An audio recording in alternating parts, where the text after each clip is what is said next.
Messenger. I want to make it clear we are getting these from this piece on ESPN.com. So what they did was they had a bunch of executives suggest some crazy bold, like, we'll ask you guys for super bold predictions. Jeremy Fowler asks for these. Okay. So, Jeff, here's the first one. Oh, the bold prediction, we'll make it a believe it or not, that the Ravens could trade Lamar Jackson to the Raiders for the first pick in the draft plus whatever else would come with it. No chance. No chance. Everyone in Baltimore would get run out of town, including the owner, if they get rid of Lamar Jackson. You want to see everybody turn on the Baltimore Ravens, you let go of Lamar Jackson. Everybody in the town, including Nick's son, they'll burn jerseys. This thing will be out of control. You ain't letting go of that MVP out of Baltimore. You're building everything around them, not the opposite. Yeah, I mean, I'd be very shocked if that happened, especially since they made some changes at the top of the organization. I don't know why you would completely try to overhaul everything, but I don't know. I feel like the NFL rules would make it impossible to trade enough compensation to make this valuable. I don't know where it stops, but I'm looking at first-round picks for a decade. I need 10 years of first-round picks for me to even pick up the phone. So, I think it's fun, but it's not true. Okay, so again, to be clear, I like it. Bold. This was not my idea. It's crazy, like dummy. It's bold. But it was fun to read on the air. All right, Kmart, next one. Believe it or not, Malik Willis will be the starting quarterback in Miami next season. I can believe it. Yeah. Jeff Hafley's there, number one, former Packers DC. And also, Malik Willis has played well enough where you're like, this guy deserves a shot at being a quarterback, a starting quarterback. And right now, Miami doesn't seem all that thrilled with its current quarterback situation. Listen, everything I've heard about Jeff Hafley talking to Packers players this season has been he is a player's coach. He is the type of guy you want to play for. So I could see those two teaming up. I would add not only Jeff Hafley, the general manager that they hired, John Eric Sullivan, was a part of that trade that brought Malik Willis from Tennessee to Green Bay. So there are obvious connections, and I would say Tua, I would imagine, is done in Miami. Yeah, there are a lot of financial concerns, right? Malik Willis is going to be expensive, right? Like someone is going to pay a free agent, some real money. Yes, he'll make 20 plus. Right, and so I just wonder if that will work with, because they're going to have like 20 plus in quarterback money. money. You'll take 10. Yeah. I mean, you know what I No, mean? I understand, but I think there's going to have like $100 million dead dollars in the Tua thing. Because of the Tua. So I don't know. We'll see what they do. All right, I got one more. Neek, believe it or not, again, these were general managers bold. This one must be crazy. This is wild. Believe it or not, the Eagles trade A.J. Brown to Buffalo. I don't think that's that crazy. I think it's pretty clear that. What? What? I mean, hold on. Are we certain that the Eagles are going to keep A.J. Brown? I think if we had to. So, and we also know that the Bills seem to be in a position where it's all or nothing. Yes. We're sending people out the door. So I think that Brandon Beane would be aggressive in Let me answering just tell you how dirty the dirtiest of dirty would be if Brandon Beane fires the head coach, then because of poor receiver, and then goes out after he gets promoted on the back of McDermott, and then goes against A.J. Brown. Oh my word! There's no reason why it wouldn't happen. Here's the other I thing. believe it. I get it. You can make a logical point A to point B connection. However, we just lived through the Josh Allen, Stephon Diggs situation of a receiver and Josh Allen. Now you're going to bring in another guy who literally made it so obvious his usage. You're not using me right. You're not doing this right. I don't know if in this moment that's what you want to bring to Buffalo. But if you want to win, I get it. On paper, actually, I like it. I can't get into anybody's head, but I don't think they would have the same problems in Buffalo that they had in Philadelphia. Really? Yeah, not with A.J. Brown. He's coming in as clearly the number one with a quarterback in an offense that needs this. I think they would definitely – his issue was with their offense being kind of limited. That's not what you're going to have, and it's also with a quarterback like Josh Allen. Like, all the dynamics are different. I understand that Jalen Hurts is a Super Bowl champ and MVP, but he's not Josh Allen, and I think that A.J. Brown's reaction in a locker room with Josh Allen, who probably is also going to aggressively get him the ball, will be very different I would just than say what he had in the financials of trading it, I know it's sobering and it's not fun to talk salary cap, but the financials of trading A.J. Brown would be crippling for the Eagles' salary cap. So it would have to be for like a second or first round pick where they can justify it and say we're getting that back. Which, if you are in Buffalo, you're upset. If you're upset that Brandon Beane still has a job, part of the reason you are is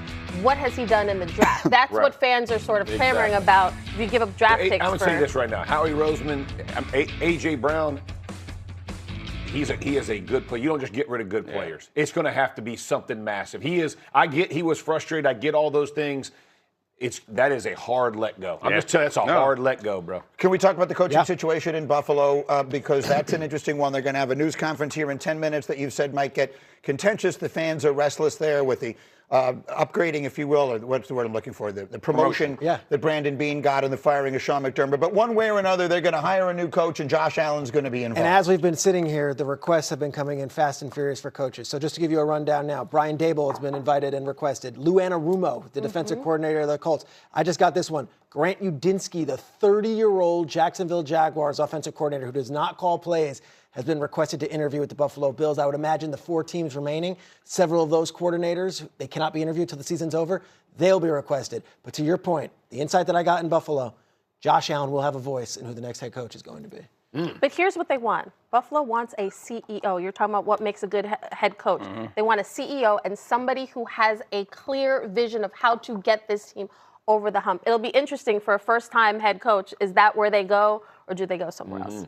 But meaning as opposed to going for one of the experience, well, like the Mike McCarthy's of the world I've seen are getting interviews. Brian Daboll has been a head coach. Brian Flores, Mike But McCarthy. I don't think that Brian Daboll is selling himself as someone who knows how to get over the hump. I mean, maybe he does, but like if you want to bring someone in who knows how to get over the hump, that's someone who's made it further than McDermott has made it, which is to the Super Bowl. Like he's gotten all the way to the AFC Championship. If you're looking for someone that brings that cachet, I think that you land on McCarthy. I don't know who else, unless you're gonna go holler at Jeff's boy Belichick. Like there are very few other candidates out there that's gone. We already went through that. Can I give you a crazy stat just before?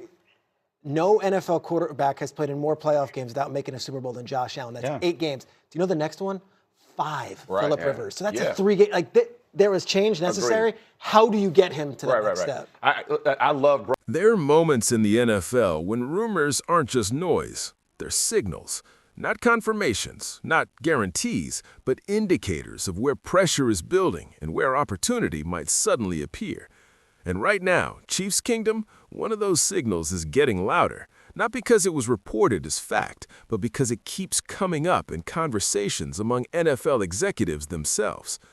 This all started with a bold prediction segment sourced from ESPN, where league executives were asked to think beyond the obvious and float scenarios that feel uncomfortable, even shocking. Most of them were dismissed immediately. Trading a franchise quarterback, massive overhauls that would burn cities down.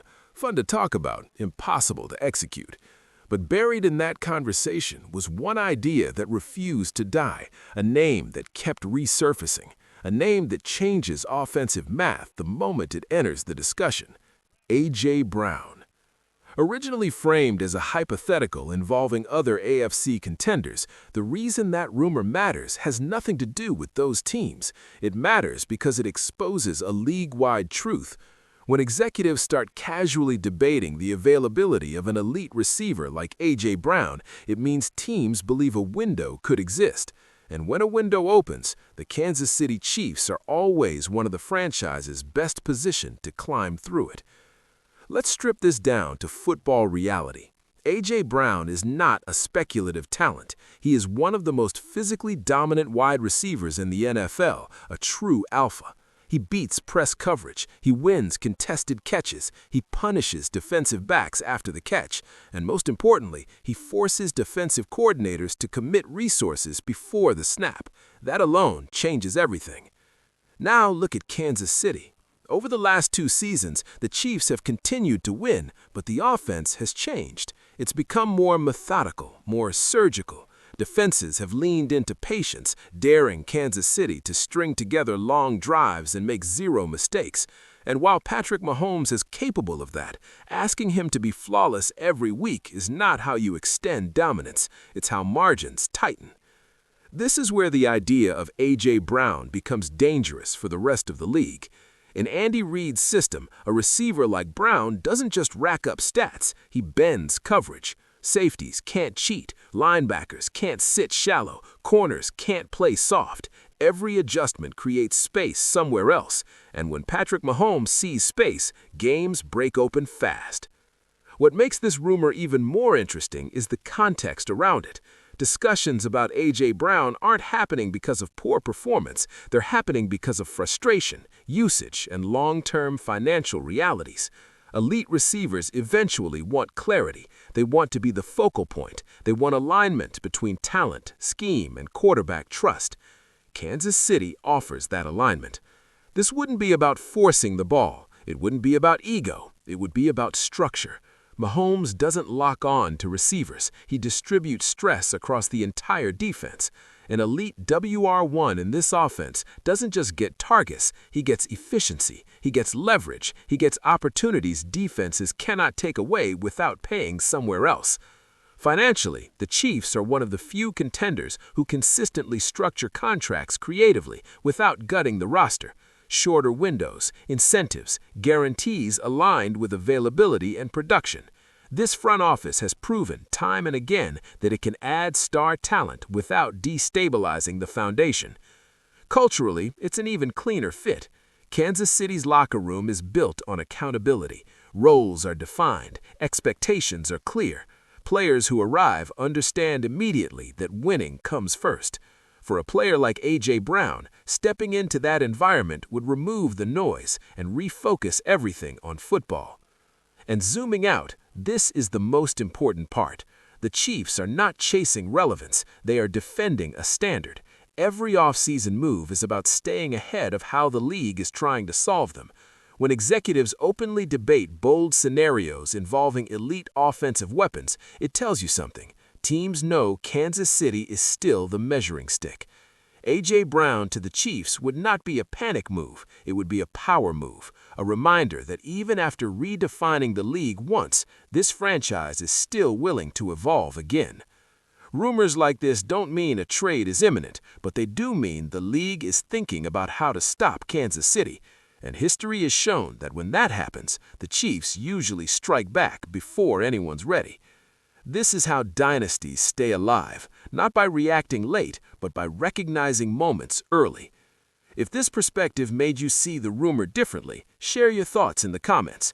Hit the like button if you want deeper Chiefs breakdowns that go beyond headlines, and subscribe to Chiefs Kingdom Report for more news, rumors, and off-season analysis as Kansas City continues shaping the future of the NFL.